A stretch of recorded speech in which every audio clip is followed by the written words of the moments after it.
Hey everybody, welcome to another edition of Boston Straight Shooters, the show we talk about the New England Patriots, the Boston Bruins, the Boston Celtics, and of course the Boston Red Sox. I am Frank, and I'm with Negative Ned, also known as Steve. That's what it is. That's his real name, Negative Ned. Steve is his nickname. Steve, how you doing, Steve? How's everything? I'm doing good, Frank. How you doing? Welcome back. Nice to have Yeah, you. Nice to have you on again. yeah, try to Steve's going to try to make it more consistent. There's not enough time in the day. You know what I mean? And there's not I enough hear you. sleep to be had. Not enough I sleep hear to you, and be. I feel your pain. So anyway, the playoffs are getting ready to jump off for teams in the Boston area for the New England. I mean, for the New England, the Boston Celtics and the Boston Bruins, and there's a lot of talk for both about both in the Boston area. Let's talk about the Boston Bruins first. Steve, I see your notes, but I have some questions. I know they're Go getting ready ahead, to play shoot. the Sabres. I know they're getting ready to play the Sabres.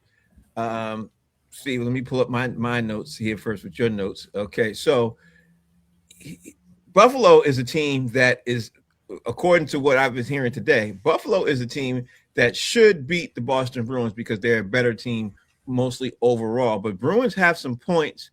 Bruins have some specifics where they are pretty good at also. And Bruins could, basically what I was hearing on the radio today and my little bit of research and everything else, the Bruins could basically use their strength and use strong arm them, so to speak, to a couple of victories. But Buffalo is extremely talented, according to what the reports are. What's your take on the overall between Buffalo and Boston? Well, listen. That this is the most favorable matchup that they're going to get in the playoffs. Mm-hmm. They beat. I know the regular season doesn't count, right? But they Right. beat Buffalo three out of four games. But anybody else that the Bruins had got in the first round, Tampa Bay Lightning, Carolina Hurricanes, or Montreal Canadiens, would have been a bad matchup for them. They match up favorably with them. They have to stay out of the penalty box, and they can't give up shorthanded goals on the power play. Mm-hmm. But yeah, Well, Buffalo is very good. Buffalo is one of the top teams in the league. yeah, well, we do know that regular season versus obviously the playoffs is completely two different things and everything. I also heard that there's some things that the Bruins are really good at, and they have been good at all season, and there's some things that Buffalo is pretty good at, and they've been good at all season. Of course, my dog is acting up. The one thing that they were saying was that the second and third line of the Bruins is supposed to be better than Buffalo. That's what I heard today. I'm not sure. I didn't do enough research on that to be able to dispute it, but Buffalo is supposed to be faster and somewhat stronger in certain things. I wanted to ask you that because some of these guys are sitting there saying today, especially I don't know if you even heard it on Sports Talk today. They were having a great debate on the Bruins and Buffalo today. What's your take on what I've just read first before I jump into my next couple questions?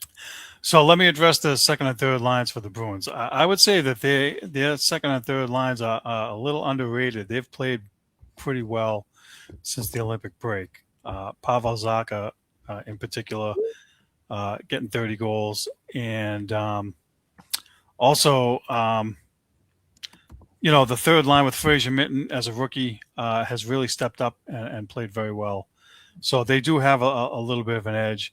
Buffalo's star players on the first line cause problems for the Bruins, and Buffalo's defense, they have their top four guys are all 6'4" or taller. I think they have one guy that's 6'6" and one guy that's 6'7". Mm-hmm. That's going to cause problems for the Bruins, but they're going to have to dump and chase and beat those guys to the puck because you're not going to be able to skate around them. Mm-hmm. Well, the other thing is that they were also talking about was that the Bruins have to figure out a way how to strategically beat them at their own game. And they said, they were saying that since the Bruins beat them a couple of times by beating them at their own game, they expected that to be able to happen during the playoffs. And a couple of guys picked the Bruins to win the series. What's your take on that? I'm not surprised by that, and I would give the Bruins, like I said, I think that this is the Bruins' best chance to try to advance. I think they can win the series? Yes. Do I think they will win the series? Being negative, Ned, probably not. Mm-hmm. I say it goes 6 games though, at least. I think they have the ability to push Buffalo to 6 games, and we'll have to see what happens. And the Bruins' fourth line, courtesy of Danny Cannell there, Mm-hmm. brings the muscle, Mm-hmm. which they need. Mm-hmm. So we'll see. I mean, they got a shot. They have a much better shot than they would if they had anybody else. I do like their chances. But if they do get past Buffalo, you think the road ends there? Oh, absolutely. They're not going to beat any of the other teams I mentioned. There's no Carolina will be an absolute nightmare for them if they face them next. So no. Mhm. Well, the Bruins did have a pretty great season, but scoring a lot of points. Was it 100 points they scored this season? 100 points, which is out of the blue because yours truly had them ninth or 10th not making the playoffs. So really good season for them. Yeah, I remember you saying that they weren't going to make Has there ever been a season going into anything where you're positive about any of this stuff? Has there ever been? It's getting it's dimmer and dimmer, Frank. Yeah, as you get older and older, it gets like what was that cartoon character? Woe is me. Woe is me. That's Oh, you. that was Schlep Rock. Wowsy wowsy woo woo. Yeah, yes. That's you. I almost like your nickname now is gonna be Woo Woo. No, Frank. My character is more like I give you two. More like Oscar the Grouch from Sesame Street because that's my Very true. favorite character, Very true. right? Very true. Or as my mother used to call me as a kid, Grumpy from the Seven Dwarfs. Yeah, that's true. Yeah, that's true too. Yeah. Grumpy old Always, man, Frank. Those movies, Grumpy old men. yeah, I'm getting old, so I'm grumpy. yeah. But you need to stop being grumpy about your Bruins. You definitely got to start be seriously grumpy about your Bruins because the Bruins are doing good. I mean, according to certain things that some of the Bruins are getting awards and stuff like they're doing things that most people didn't expect. And talk about the awards that some of the Bruins got. Like, what's going on with that? So they have an award called the Seventh Player Award, who is awarded the player that exceeds Mhm. expectations in the regular season, and Fraser Minton won that award. I think he's 20 or 21 years old. He's real young, and it really did a solid job. And there were the other candidates. Mark Kastelic was one of the candidates. He had a strong shot at getting it, and there are some other members of our group who think that Jeremy Swayman should be in the Vezina Trophy discussion for best goal in the league. I disagree with that. His numbers were not good enough to merit being in that discussion. There were way too many guys that had better numbers than him, but he did have a overall solid season, much better than last year when he missed training camp with the contract dispute, and he played more like an $8 goalie instead of $8 million. I think he he readjusted himself. He did himself pretty good this year. I give him credit. Well, what was the surprise? Because the season now officially over. What was your surprise for the Bruins this season, and what was your disappointment for the Bruins this season? Surprise first. My surprise first is that Marco Sturm was able to take that chicken salad lineup he has and get the most out of it and get them into the playoffs. Mm-hmm. The most Disappointing. thing is their inability to stay out of the penalty box, and their penalty killing is very poor near the bottom of the league. Those are the two Right. things I would say that would be a big disappointment. But there were some guys today on the radio talking about trends with the Bruins and everything. Again, I don't know if you heard this discussion. I hate to be repeating it. I didn't hear it. Okay, so okay, good. They were saying that the guys were arguing about certain things with the Bruins that were trending up and the trending in the right direction, and that they think that the Bruins could build off of. And all the guys did agree that the Bruins have a promising future. Being that you're negative, Ned, and we know how you are. One thing I couldn't wait to ask you: do you feel that the Bruins are trending in the right direction and trending up? Because every year in the playoffs, you could or about to be in the playoffs as the season ends. No matter what sport it is, you could tell if your team is trending up or your team is trending down. You know what I mean? You could tell that. I will say trending up. They really surprised me overall. Their record in March was 10-3-3, which is really, really good. Unfortunately, after that, the first 4 games in April, they really had a tough stretch. They lost all 4 of those games, but they bounced back and won their last 2. So, I mean, overall, if you look at their last, whatever it is, games, I would say trending up because, I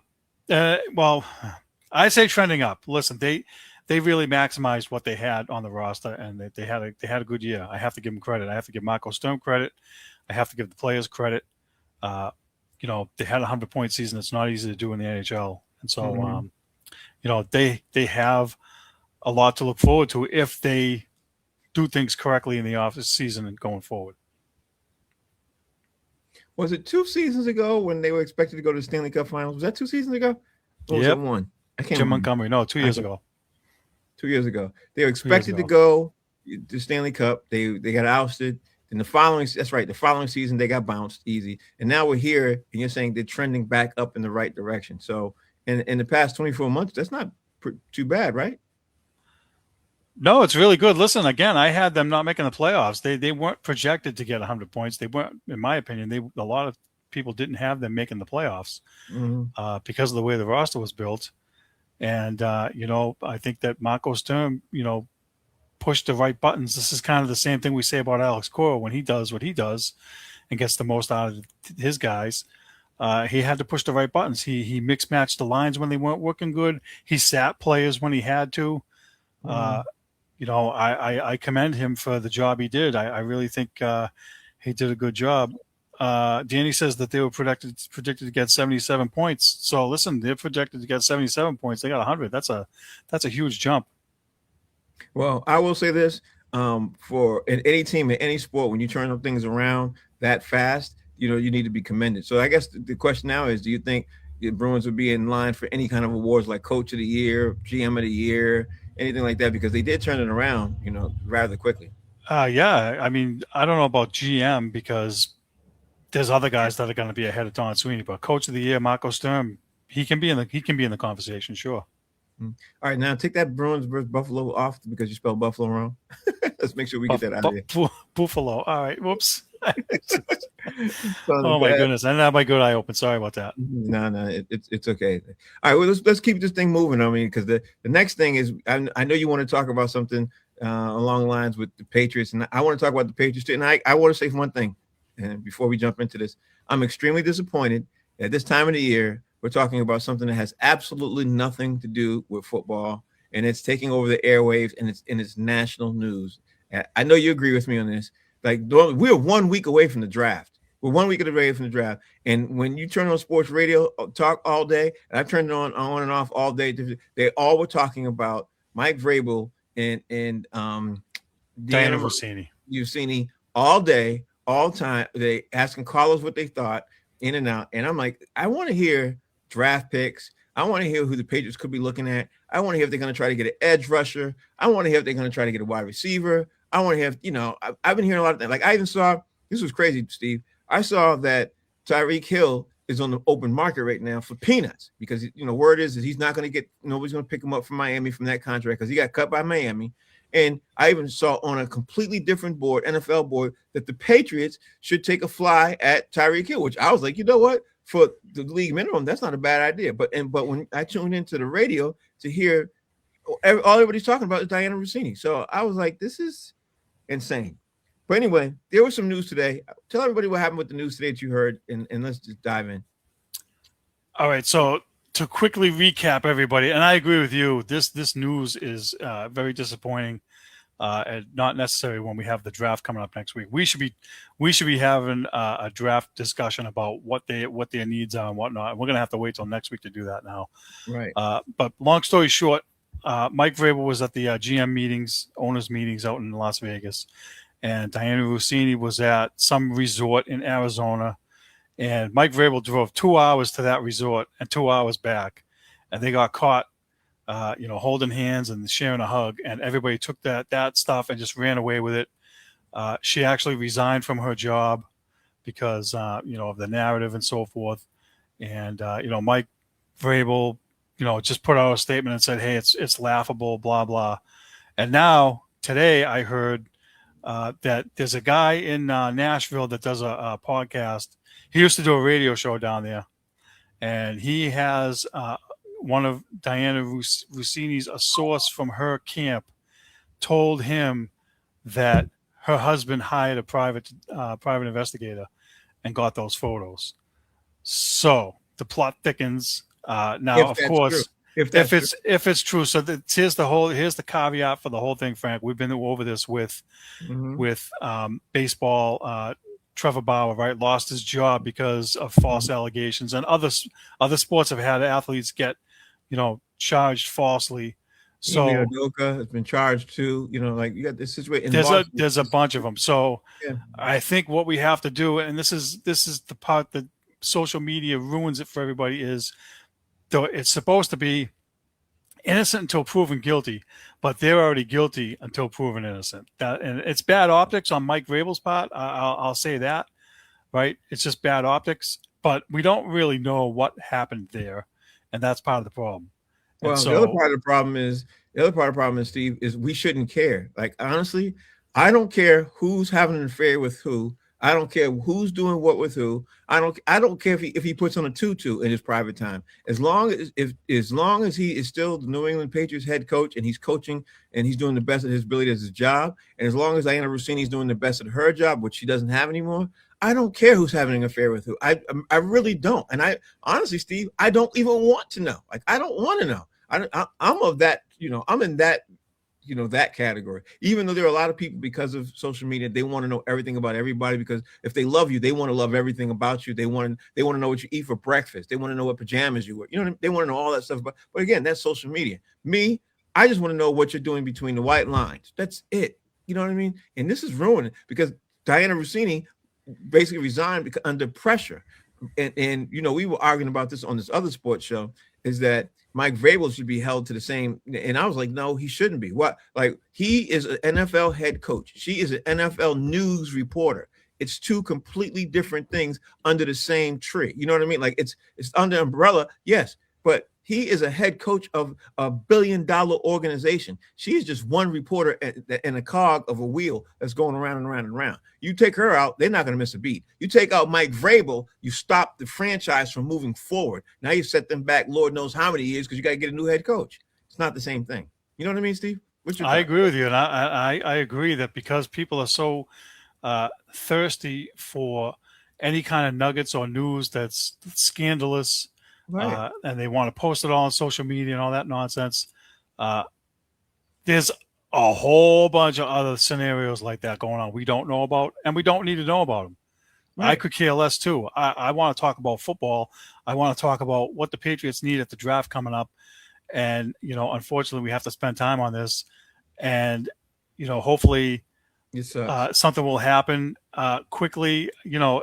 I think that the public, all the sports media, all the fans and everybody that's chiming in on this thing, the Athletic is doing their own investigation. How about letting them do the investigation and shut the hell up until they come out with the facts and move on for right now? You know what I'm saying? To your point, I'm driving home from work today, and that's all they're talking about. I want to hear about the Bruins and Celtics playoff stuff. I want to hear about the Red Sox. I want to hear about the draft. Right. And I got this for pretty much 4 hours. There's only so much you can listen to, and I don't want to listen to it anymore.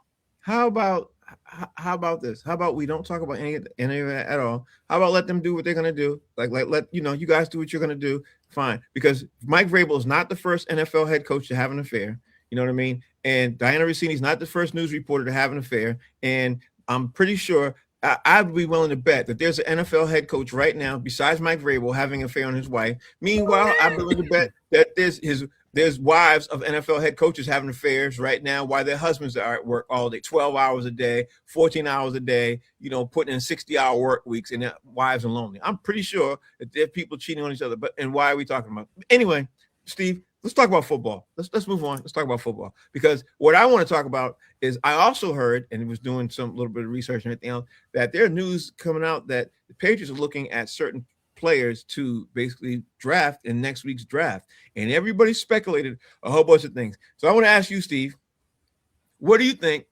Because I'll tell you what I think, but first you tell me what you think. What do you think is the Patriots' number one need moving into the next upcoming season? They need a pass rusher. They need a defensive end. They need somebody that's going to get after the quarterback. We saw it in the playoffs. We've been watching it in the playoffs for years now. Mm-hmm. They have to find, and again, it's difficult when they're picking where they are, but they have to identify a nugget. And I think they thought they had one with Keon White, and it didn't pan out. But they need to get a Micah Parsons or one of those. Keon White was good. They just put him in. He was good. They misused him. Right. I agree wholeheartedly with that. I was not happy that they got rid of him, because I don't think they used him properly. But what's the guy's name? Myles Garrett, Micah Parsons, those kind of guys.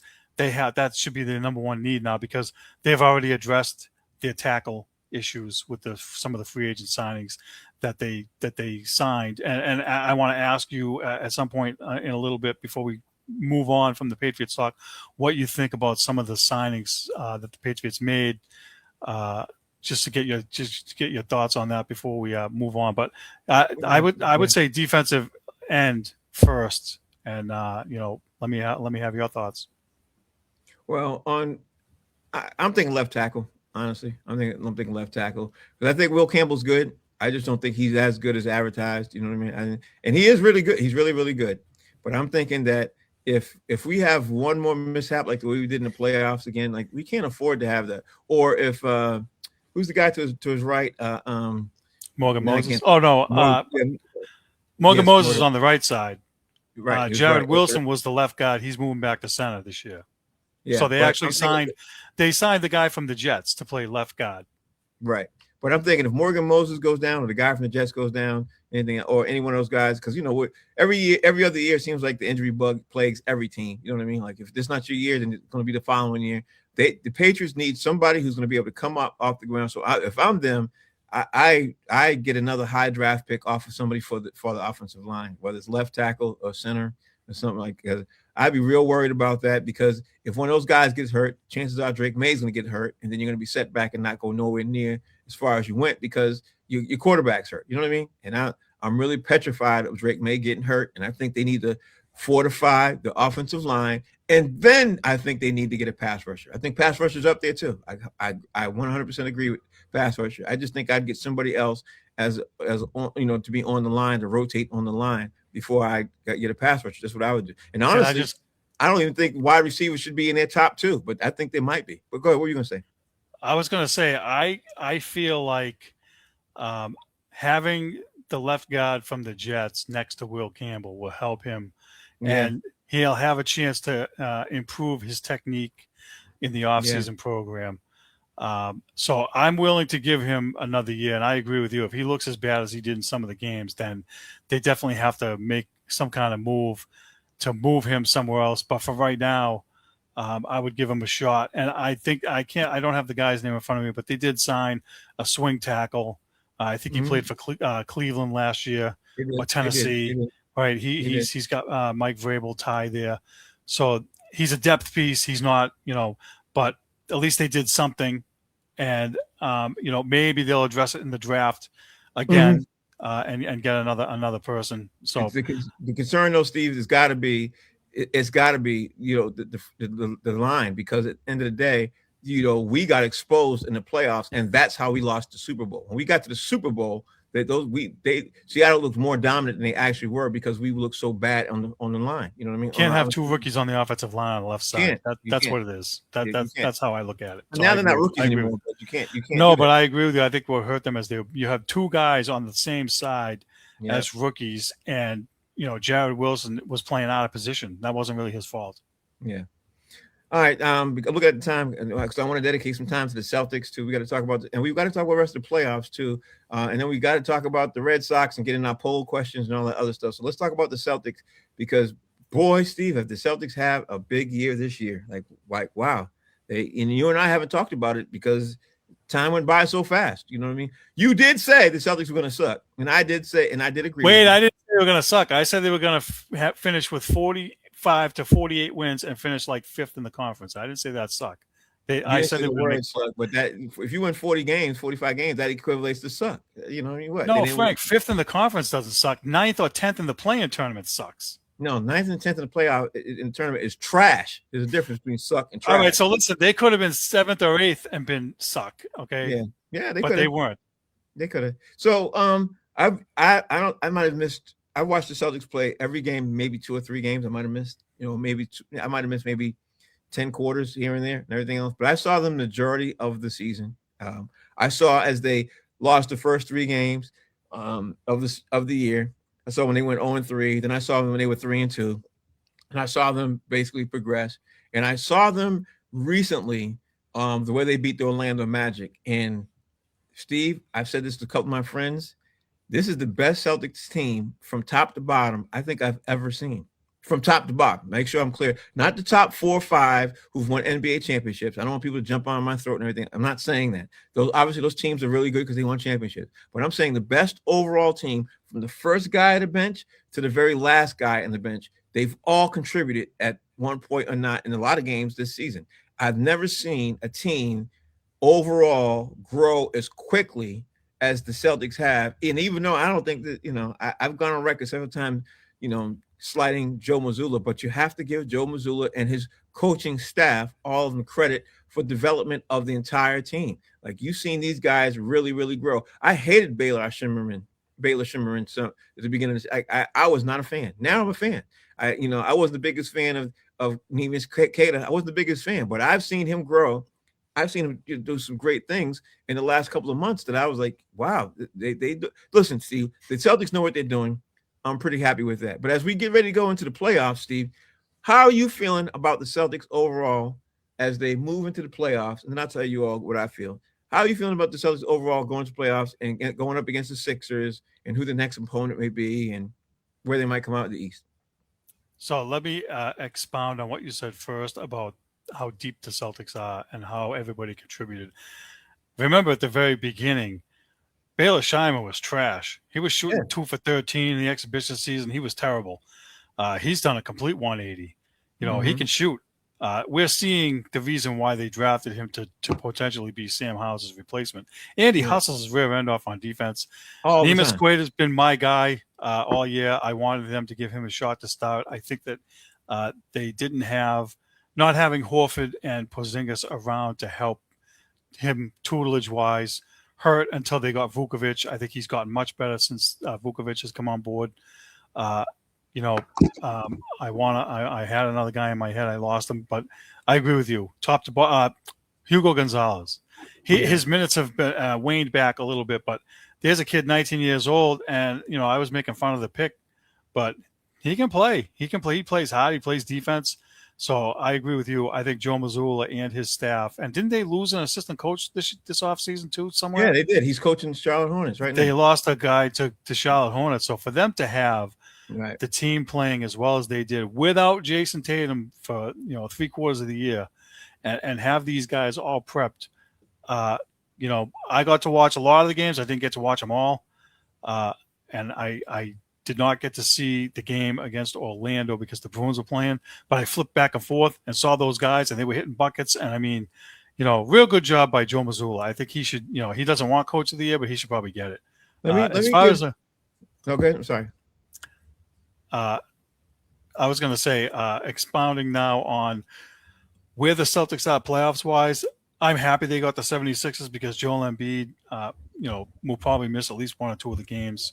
That's a better matchup for them. I think Orlando is a thorn in the Celtics side. For some reason, they have a hard time with them. That Banchero kid, really, and Wagner, whatever his name. Those guys, they're trash, right? But they when they play the Celtics, their best comes out somehow, and I don't know how, but they run it up on the Celtics. It's a bad matchup. So, listen, the Celtics, as long as they can get by the Knicks, they got a legit shot to be in the Eastern Conference Finals, and I wouldn't expect anything less now at this point. But now the Knicks are the thorn in their side. The Knicks have won 7 of the last 10 against the Celtics. That's a problem. Yeah, but they didn't have the entire roster playing in any of those games this year, so I'm not concerned about them. But you got to highlight some of these guys on the Celtics roster. Hugo Gonzalez did very well this season. Ron Harper Jr. came out of nowhere. I didn't expect this kid to play like he's balling out. Like Kate, I mentioned already. Baylor, I already mentioned already. But the star of the season this season to me is Jordan Walsh. When the Celtics need somebody to defend somebody, whoever the star player is, they don't put Tatum on the person. They don't put Brown on the person. They get Jordan Walsh off the bench, and he shuts down whoever it is. When the Celtics beat the OKC Thunder, who was playing him? And when it came crunch time, they were rotating literally Jordan Walsh and Jaylen Brown on Shai Gilgeous-Alexander, because Jordan Walsh has become one of the best defenders in the league. And he might not get, because he's not getting that much playing time. But when Joe Mazzulla needs a guy to shut down somebody, this is what he does. And then you got to also talk about Nikola Vukovic. He's coming back. He's been hurt, He's going He's to pass. back. Yeah, and he's back, and he's going to be able to pass. He's one of the best passing big men in the game. He could definitely shoot. So I don't think he should be the second man off the bench. I think he should still be third, and you should still give. Even though I can't stand this kid, I'm not the biggest Luka Garza fan in the world, but Luka Garza is hustling his ass off. He's playing. He's hitting big shots. He's grabbing rebounds. He is playing his ass off. So I don't think he should be cut because I don't want to destroy the morale of the team. You know what I mean? I I think agree with you. Listen, I've been on these, and I think that both Keita and Gaza benefited from Vukovic coming on board because they were they getting out definitely, rebounded badly on the offensive boards, and now they're not. definitely, So they yeah. definitely turned the tide there, and all the few years we've been doing this show, Frank, two trade deadlines in a row. We got Mike Muscala, right? Mhm. What a joke of a big man that was to get. This guy's a much better big guy. We've been talking about this for 2 years. They need a big guy. They need a big guy. So they finally at the trade deadline now got a legit guy, and I'm happy about that. So I agree with everything you said. I think that these guys have really bought into what Joe Mazzulla is selling, and that's a talking point on your show, Box Seats. Yesterday we talked about previously about how you get the guys to buy in, right? Mhm. How the coaches just can't beat guys over the head anymore, and so kudos to these guys for buying into what Joe Mazzulla is saying and stepping up, and they've all done a tremendous job, all of them. And we should give the biggest flower basket anybody to Jaylen Brown because Jaylen Brown accepted the challenge and he took the challenge on and wanted to prove to the rest of the people in the NBA that he is a number one and he should be in MVP consideration. And he definitely is that. Now I'm hoping he takes that same thunder that's built in his belly right now and take it to the playoffs because again, Jaylen Brown should have been mentioned in MVP talks. And now he's getting not even talked about in MVP talk because to me, he is the MVP of the league. But people are saying, hey, because you're a Celtics fan. Yeah, but we've had this conversation, Steve. Who's the most valuable player to the team? If you take this person off the team, where is that team at? If you take SGA off, okay, they were still winning. With you know what I mean? Oh, SGA comes off, they're still winning. You take Luka Doncic off the Lakers, they're still winning. yeah, well, yeah, they're still winning. But I wasn't even going to say Luka. I was going to say Joker. You take the Joker off the Denver Nuggets, they were still winning. The games he missed, they still won. You took Wemby off Wemby, they're still winning. You take Jaylen Brown off the Boston Celtics while Tatum was out. The Celtics not nowhere near where they are. Jaylen Brown was the piece that made everything go. He was the engine that made it go. So I want to give the biggest flower basket. I know you won't ever see this, but I want to give the biggest flower basket to Jaylen Brown for accepting the challenge. And believe it or not, those of you sitting there and you might not be Celtics fan, the Celtics could easily be in contention and they could easily win the NBA championship this year because I don't see a team in the East beating them. I don't see any team in the East beating them. All this, even though Detroit is good, Detroit barely beat the Celtics 2 or 3 times without Jason Tatum. You know what I mean? Mm-hmm. The Knicks, when the Knicks played us and they beat us 3 times to 1, we didn't. A couple of those games they didn't have Jaylen Brown or Jason Tatum, and the Celtics were still competitive. The Celtics beat Cleveland every time they played them. They beat Orlando every time they played them. Now you got Tatum and Brown. Tatum's coming back to his form, and he's getting almost right back to where he was. He's playing 20 to 25 minutes a game regularly now and bumping it up. Who in the East can you say could beat the Celtics? So to me, the Celtics go to the finals. Now, who can the Celtics beat in the finals? I think the Celtics can beat everybody there in the West too. But the only team who gave the Celtics in the entire league a real hard time was the Houston Rockets. And the Houston Rockets are not going. The Houston Rockets blew the Celtics out the building. They blew them out. They blew the doors out. They beat them by 35. Houston's not even going to get there. You know what I mean? And then Houston, when they beat them, that was when the Celtics in the beginning of the season.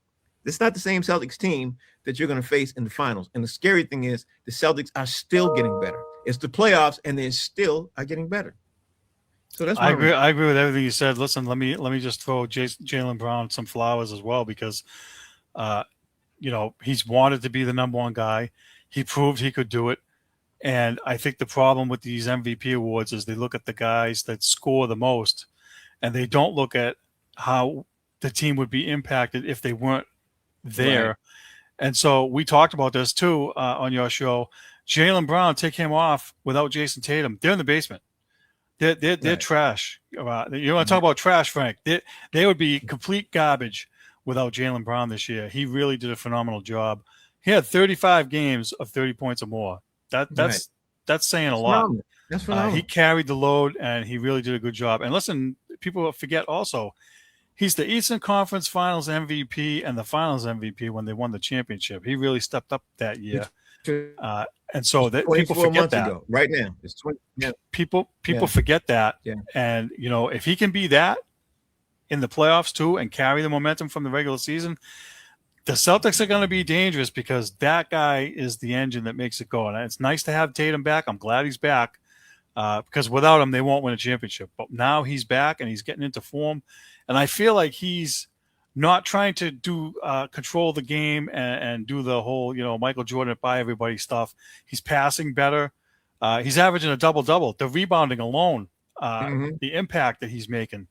Mm-hmm. So listen, they have – with everything we already talked about with the bench and everything, they are a complete team. They really are. And I don't know if there's any other teams that can say that they're complete. I know one thing. Every team in the league doesn't want to face the Celtics. Every single one. There's not one team that's going to sit there and say they want to face Boston. There's not one. And I'll even go on that record and say that with OKC because OKC was at full strength and we still beat them. Without Jason Tatum. And funny thing is we could have beat them a whole lot better. We were missing some shots. We were missing a lot of shots that game. We could have really smoked them if they had been playing on top of their game. You know what I mean? But it is what it, and you guys might remember too, the San Antonio game was the game when Jaylen Brown, and we lost that game, was when Jaylen Brown got ran out of bounds and complained about the refs. When he complained about the ref situation and everything else, then the entire ref situation, he put the NBA in notice. Now he's getting calls, but he was absolutely right. He wasn't getting calls. Now he is. So he doesn't have anything to say, but now he is. He's getting calls. But look at the time. Let's talk about the Boston Red Sox, the team that I can't stand right now. Do we have to? Yeah, we have to. Yeah, we have to. We do have to, unfortunately. Yeah, the bad thing is that I've been paying attention to the Red Sox because of the show, and then I have a friend now who works at Fenway, so I hear a lot of stuff now because I have a friend who's telling me about some stuff like that, talking to me about what's going on. So then I would listen to Sports Talk Radio, and the guys, Steve, the guys on Sports Talk Radio crack me up because some of them are Debbie Downers, or some of them are so hey, this is still positive, and it's still early on, and then meanwhile I have friends in LA who call me and they'll send me some stuff from because they love to rub it in about that Mookie did this and Mookie did that and Mookie did this and what last time I looked at the Dodgers, they were 10-3, you know what I mean, or 12-3, like the 12 Dodgers 4, they're smoking hot right now, smoking hot, and we all know why. You know what I mean? We all know why. And Mookie is one of the guys that make that engine go. Mookie and Shohei Ohtani. But anyway, meanwhile, you look at the Red Sox. I am so utterly disappointed in the Red Sox this year, but it's not their fault. It's really not their fault. If somebody gives you garbage to cook, but what can you do out of garbage? You know what I mean? Like, what can you do out of garbage, Steve? You can't make a super salad out of garbage. You can't do it. So, but people are going to blame Alex Cora, Steve. Tell me I'm wrong. No, you're not wrong. They're starting to point more of the finger at him and less of the finger at Craig Breslow, and I disagree with that. Fair. Yeah. Because to your point, and I'll try to help fix that the garbage reference there. They gave him chicken salad, right, to work with, and they expect filet mignon. Yeah, there you go. You ain't getting it. You know what I'm saying? Yeah. And I heard him talk in an interview because they questioned him on it, and they asked him he made some kind of comment about the way the league is now. All the younger guys are getting these contracts. And excuse me, they're getting these contracts. They're getting these, $7-8 million year contracts for like $50-80 million bucks. And they're 21, 22 years old. Christian Campbell last year, one of them. They're not fully developed players. Mm-hmm. And part of the problem that they're not, which I read last year, is they have these guys that do the offense, the drive line guys, that teach the launch angle nonsense. Remember the dust up they have with Jim Rice, right? Yeah. They're not teaching them defense. They're not working on their defensive skills. So by the time they get up here, they expect the major league manager and his staff to work with them on their defense at this level. That's wrong. Mm-hmm. So the whole system is wrong. And there are a lot of, it's a copycat league, right? Yeah. So there's a lot of teams that have young guys, and they're like, oh, well, Detroit did it, and Tampa Bay did it, and this team did it, and that team did it. Atlanta did it. Well, that doesn't mean you can do it because you have to be able to identify the right young guys to do that with. And you are setting these guys all up to fail. Remember when Jaron Duran first came in? Mm-hmm. He was like clueless out in center field, the poor kid. And I dumped on him. Mm-hmm. I probably shouldn't have. It wasn't his fault. He wasn't ready. And they forced him up here. And that's what they have now with all these young guys. They're all forced up here way too soon.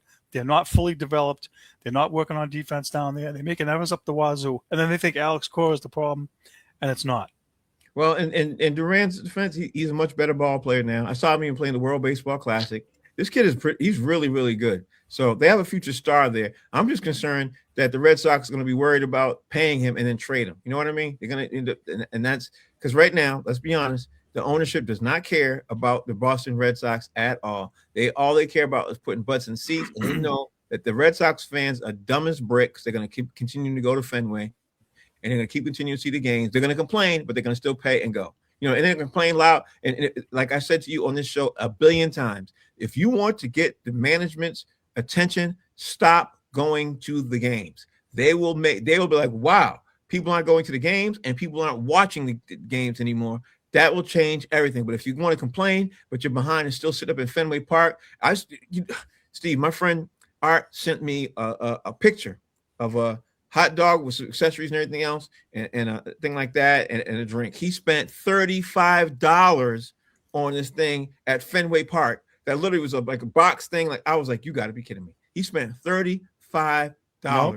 Nope, I refuse. No thanks. But yet and still, people are still going to the game, Steve. They're going to the game again. You know what cracks me up is people chanted at one of the games when John Henry was there and said, "Sell the team, sell the team, sell the team," but they still go. Yeah. I bet you the next game they all still went, even though they yelled at them to sell the team. That's the problem. And it's not going to help because I think the Yankees are coming up, right? And the Yankees come up. The Yankees aren't coming up until June. Really? Because I think my friend Art was telling me the Yankees are right around the corner. But I didn't check the scale. I didn't check the calendar. I should check the calendar. But my point is, when the Yankees come, there won't be an empty seat there. Matter of fact, it'll probably be filled more with Yankee fans than Red Sox fans, which would be a travesty. But at the end of the day, there will be butts in the seats. So that's the problem.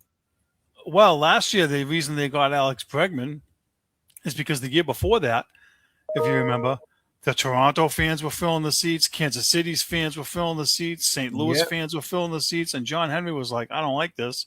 He finally spent a little bit of dough last year. Now he got what he wanted. They filled the seats. Their viewership was up. They had a decent year. They made the playoffs. He's like, okay, now I can go back and do what I was doing before, and I don't have to do anything, right? And so that's where we are again. You got a couple superstar guys, but you don't have enough. And, we're going to be topping on this all year long. It's, and listen, they talked all winter long about getting a big 30 home run, big bat thing, blah, blah. Did none of that. They lowball offered. This is the problem that pissed me off with them too. They lowball offered Pete Alonso. That guy's worth like $300 million. They offered him $150 million.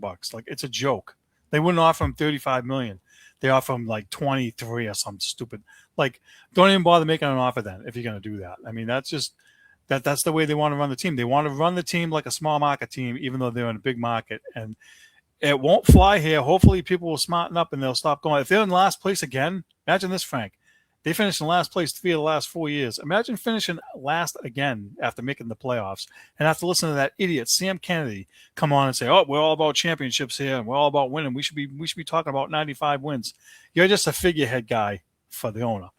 So I don't want to hear any more from him. I'm sick of that. Well, they're gaslighting the fans, Frank. That's frustrating. Yeah, they are, and because this is what happened. Major League Baseball said that the Red Sox rotation is supposed to be up this upcoming season, one of the best in the league. It's supposed to have top 3 teams, top 4 teams. I think I read top 3. And I was like, really? With this rotation?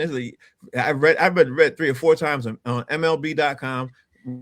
When they were doing projections of the upcoming season, they were saying the Red Sox was going to have one of the best rotations in the league if everybody can play to the standards that they are supposed to play. Even though there's a lot of guys who, were injury prone and repaired arms here and there and Tommy John surgery guys here, there, and everything else. But guess what happened? These guys are not performing after surgery. You know what I mean? After surgeries and not performing it. And guess what? The Red Sox rotation is now in the bottom 5. So I don't know. Maybe they can come around. Maybe it's a pitching coach fault. Maybe I don't know. But like one thing we have said, the Red Sox in the same position the last 3 years. This time of the year for the last 2 or 3 seasons, the Red Sox are in the exact same position. I'm upset. I'm upset too, Frank. It's frustrating. Yeah, Listen, let me just say one thing real quick. I was not upset that they signed Ranger Suarez to the deal they signed him to. They needed to get another guy, a legit pitcher. Mm-hmm. His problem is his spring training sucked. Because of the World Baseball Classic, he barely pitched. He threw like a total of like 12 innings the whole spring. How's he supposed to be ready for the regular season? You put that guy in a bad spot. So they have that. Sonny Gray, listen, he's a number 3 guy. They have him slotted as number 2. That's just being cheap, right? He's okay. He's not going to be great. And, Brian Bayo, he's a head case. Honestly, I would try to trade him. He had a decent year last year, but as soon as a guy makes an error and behind him, he folds like a tent. So it's really disappointing to think that, their 1 through 4 could be, among the top 5 in baseball, and then have them turn out the way they are. It's extremely disappointing, and hopefully they can turn it around because it's not looking too good. All right, let's move on. So I'm dying to do your poll questions because I thought your poll questions kind of funny. So listen, let's do the poll. Let's do the poll questions, right? You do the funniest poll questions. I've sometimes said to myself, like, was he smoking when he did the poll questions? Like, and Steve doesn't smoke. Was he smoking? I don't smoke. No. Right. Every once in a while, I like to indulge in a couple of Steve Wises, but I wasn't drinking when I made those polls. Okay. Let me do this. So early in the year, where did it go? Early in the year, I thought that we try to do something new and different and have Red Sox All-Star of the Week and Red Sox Bum of the Week. And have people chime in on who they thought would be one of those. So I forgot to do it for this past week, so I have the week before. And since you weren't here, we'll do it. Red Sox Bum of the Week. The previous week, we had Roman Anthony, 50%, Greg Wiesert, 0, and Ranger Suarez, 50%, because they both sucked that week. What about the whole team? Did you have the thing for the whole team? I did not, because they finished 3-3. Okay. All right, keep going. And then we had the star of the week was Sonny Gray. He had 2 wins with a 1.46 ERA. He had 100% of the vote. William Bray had 0, and Rafaela had 0. Those guys batted, over 350 and 400. Right. So I just thought that would be something a little fun to try to do. The next poll question we have is, who do you want to see the Bruins play in the first round of the playoffs? We had Buffalo 75%, Tampa Bay 0, Montreal 25, and Carolina 0. I kind of wanted Montreal to bring back the rivalry and have a playoff. Even though I didn't think that the Bruins would win the series, I still wanted to see it just because. How do you feel about the Bruins' decision not to put first-round draft pick James Higgins in the lineup versus Tampa Bay? It's fine. No need to rush him. 25%. I hate this. Why bring him up then 75%? Now, I was really mad that they didn't bring him up because, they had issues. They were losing, and they needed some scoring, and they could at least put him on the power play and see what he has, and they didn't do it. So that kind of pissed me off. So that's why I put that question out there.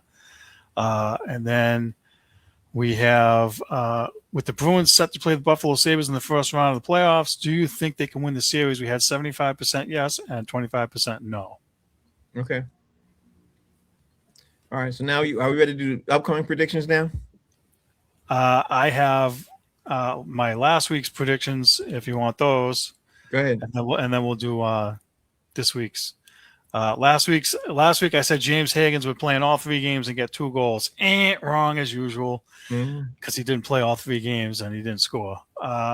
I've been trying to stick with Caleb Durbin, the new third baseman, getting a home run in a Red Sox uniform. Wrong. Mm. He's struggling mightily. I said that Roman Anthony would hit four something and get back on track. Wrong. He only had a couple games with good hits. And I said that the Celtics, Vucevic would get a 20-point game before the season is over. Wrong.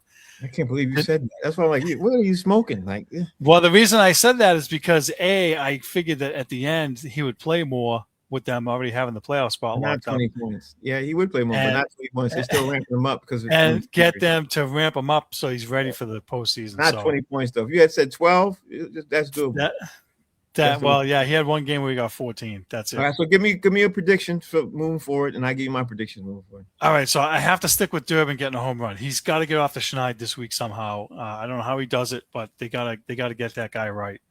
I say all of the Red Sox starters this upcoming week have good games. I don't even know who they're playing, but I don't think they're going to get shellacked this week. So I'm going to say one through 5, they're all going to have good games. The Celtics, they start Sunday, right? Oh, the Bruins, they start Sunday too.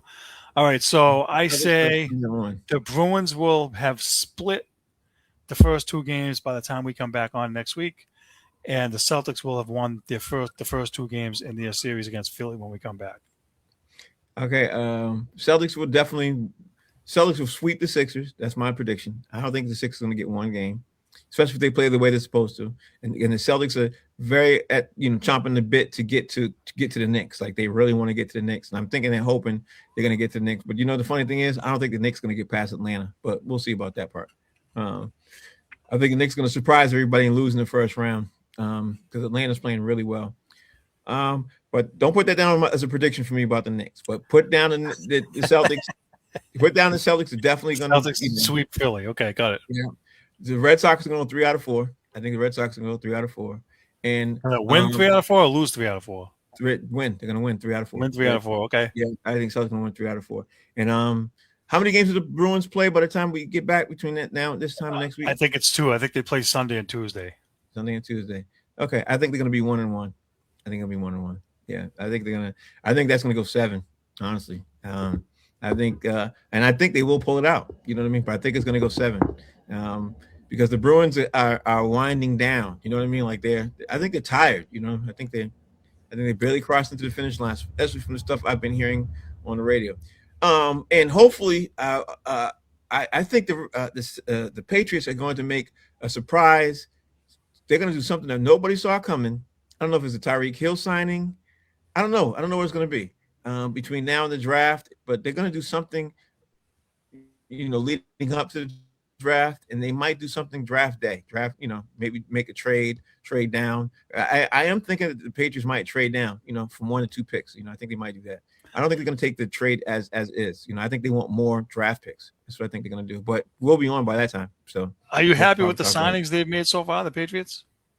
If this was this time last year, I would have said no. But right now, one thing I know about the Patriots with the new under their new development team and everything else, I don't know how good the guys are going to be because the guys buy in so well into New England. These guys, I don't know if you realize this, but every guy that they signed last season performed better than what they thought. Maybe 1 or 2 guys didn't, but they got a lot out of all the signing. Hell, they made it to the Super Bowl. You know what I mean? They got a lot out of a lot of guys. So I don't want to say I'm unhappy because I think that they're doing everything smartly until they do stuff that we don't see or we don't expect. You know what I mean? And then we can sit there and be critical of it. But right now, they've been batting 1,000 on all their moves. Would you rather have Diggs or Dubs as wide receiver? I don't know. Put him on the spot.